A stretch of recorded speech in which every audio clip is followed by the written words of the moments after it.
किसको बेटा वीडियो बाद में बनाना तुम पोस्ट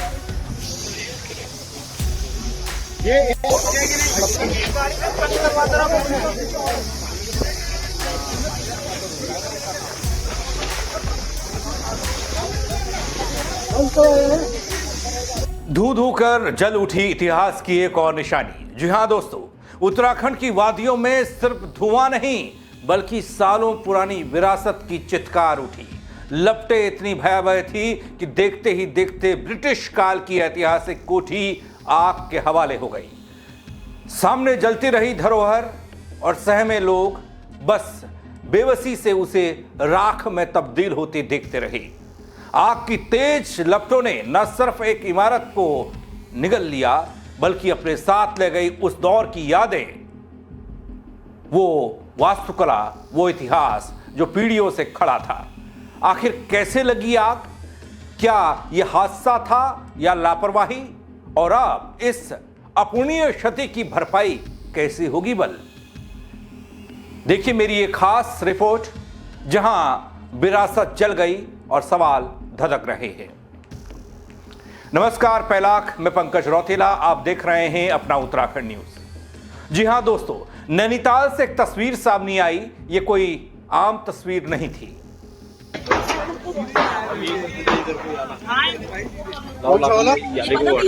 किसको बेटा वीडियो बाद में बनाना तुम पोस्ट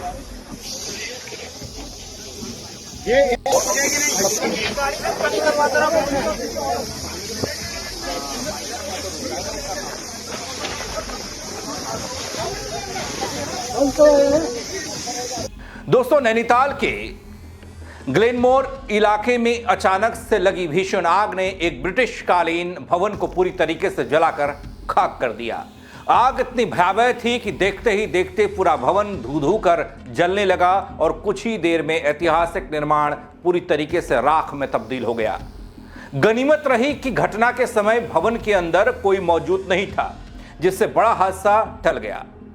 दोस्तों, प्रत्यक्षदर्शियों के मुताबिक भवन से अचानक धुआं उठता दिखाई दिया।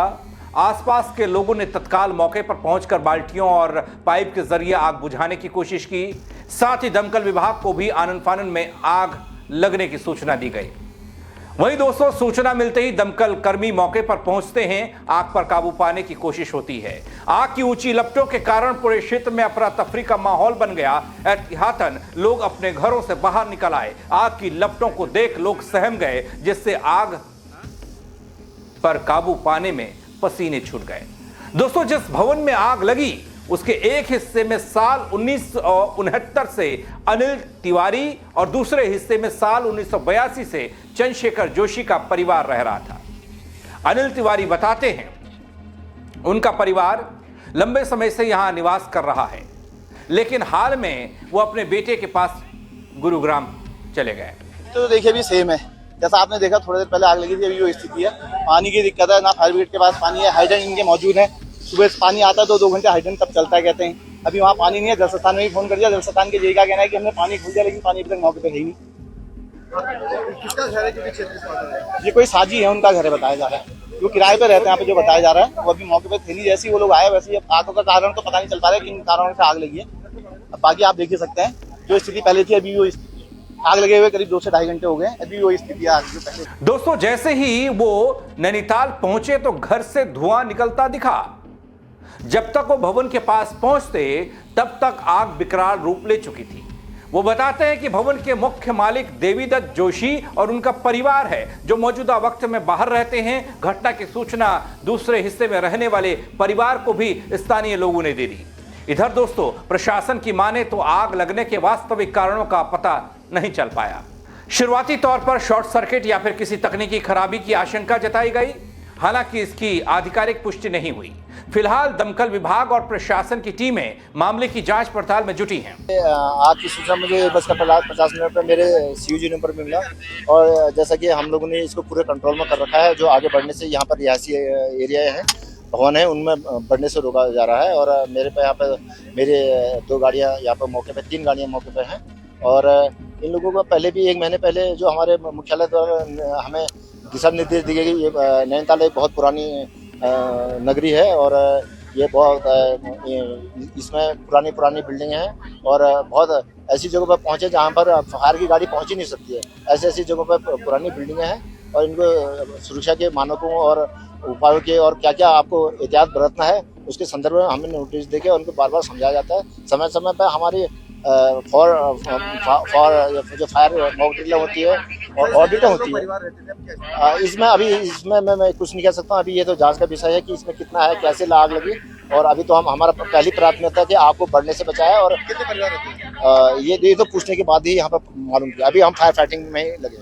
दोस्तों, घटना के बाद मौके पर पहुंचे स्थानीय लोग और महिलाओं के मुताबिक भवन काफी समय से आंशिक रूप से बंद पड़ा था। इसका फायदा उठाकर कुछ नशेड़ी घर के पिछले हिस्से में बैठकर नशा किया करते थे। क्या इस वजह से आग लगी? इसके अलावा दोस्तों, स्थानीय लोगों ने आशंका जताई कि आग किसी असामाजिक तत्व ने लगाई हो। हालांकि पुलिस और प्रशासन ने इस संबंध में कोई आधिकारिक पुष्टि तत्काल नहीं की। जांच के बाद ही आग लगने के असली कारणों का पता चल पाएगा। वहीं दमकल विभाग ने पहले ही नोटिस दिया था। वहीं दूसरी ओर अगर दमकल विभाग के अधिकारियों की माने तो उनका कहना यह है, ऊपर है।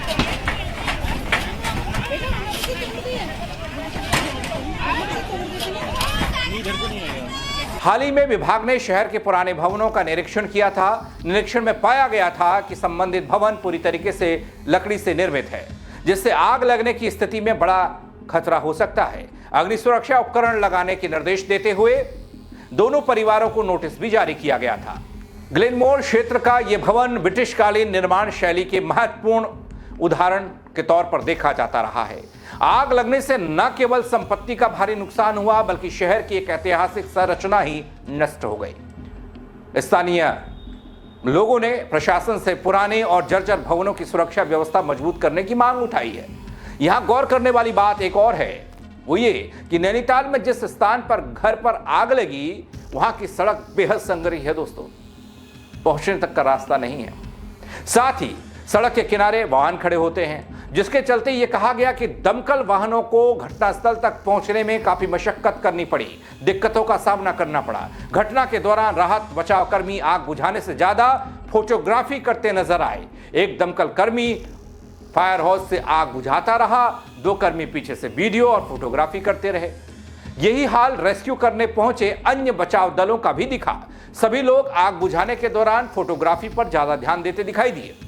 दोस्तों देखिए ना, कैसे चंद मिनटों में चंद लपटों ने नैनीताल के ग्लेनमोर इलाके में खड़ी ब्रिटिश कालीन विरासत को हमेशा हमेशा के लिए खामोश कर दिया।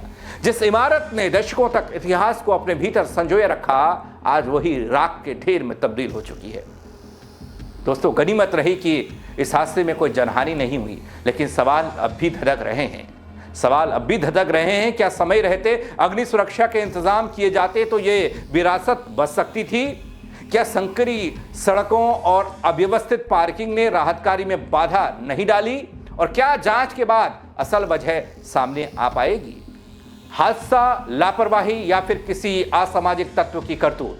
दोस्तों, इतिहास को सहेजना सिर्फ प्रशासन की नहीं, हम सबकी जिम्मेदारी बनती है, क्योंकि विरासत जब जलती है ना तो सिर्फ इमारत नहीं, हमारी पहचान भी राख हो जाती है।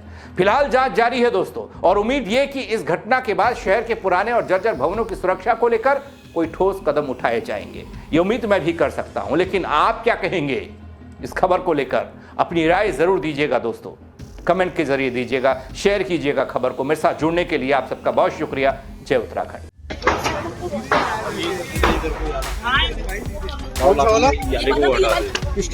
बेटा वीडियो बाद में बनाना, तुम पोस्ट